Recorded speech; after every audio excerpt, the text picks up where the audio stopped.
തിരുവനന്തപുരത്ത് പാറക്കിടയിൽപ്പെട്ട വയോധികയെ രക്ഷപ്പെടുത്തി. പാറശാല സ്വദേശി രാജകുമാരിയാണ് അപകടത്തിൽപ്പെട്ടത്. ഇന്ന് രാവിലെ വീടിന് പുറത്തേക്ക് വയോധിക ഇറങ്ങിയപ്പോഴാണ് ഈ അപകടമുണ്ടായത്.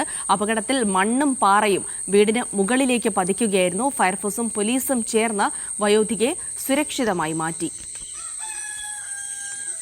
സിജോ വി ജോൺ വിവരങ്ങൾ നൽകും. സിജോ, ഇന്നിപ്പോൾ രാവിലെ ഒരുപക്ഷെ ആ പ്രദേശത്ത് കനത്ത മഴയൊക്കെ ഉണ്ടായതിനെ തുടർന്നായിരിക്കാം ഇത്തരമൊരു അപകടമുണ്ടായത്. അപ്പോൾ വീട്ടിൽ ഇവർ തനിച്ചായിരുന്നു. എന്താണ് അവിടെ സംഭവിച്ചത്?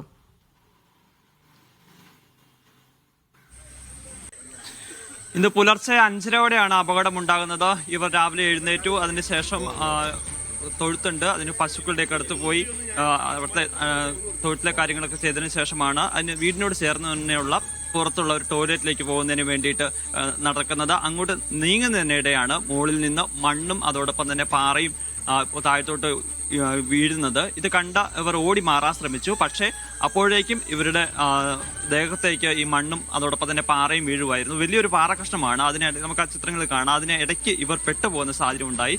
വീട്ടുകാരൊക്കെ ഉടനെ എത്തി ഇവരെ അവിടെ നിന്ന് മാറ്റാൻ ശ്രമം നടത്തി. പക്ഷെ ഇതിനടിയിലായിരുന്നത് കൊണ്ട് വളരെ വേഗത്തിൽ മാറ്റാനുള്ള സാഹചര്യം ഉണ്ടായില്ല എന്നുള്ളതാണ്. അപ്പോൾ അതിനുശേഷം നാട്ടുകാരും അതിനുശേഷം പോലീസുകാരെ വിവരം അറിയിക്കുകയായിരുന്നു. അങ്ങനെ വിവരം അറിയിച്ചതിനെ തുടർന്ന് ആളുകൾ എത്തുന്നു, ഫയർഫോഴ്സ് എത്തുന്നു, പോലീസ് എത്തുന്നു. അങ്ങനെയാണ് ആശുപത്രിയിലേക്ക് മാറ്റുന്നത്.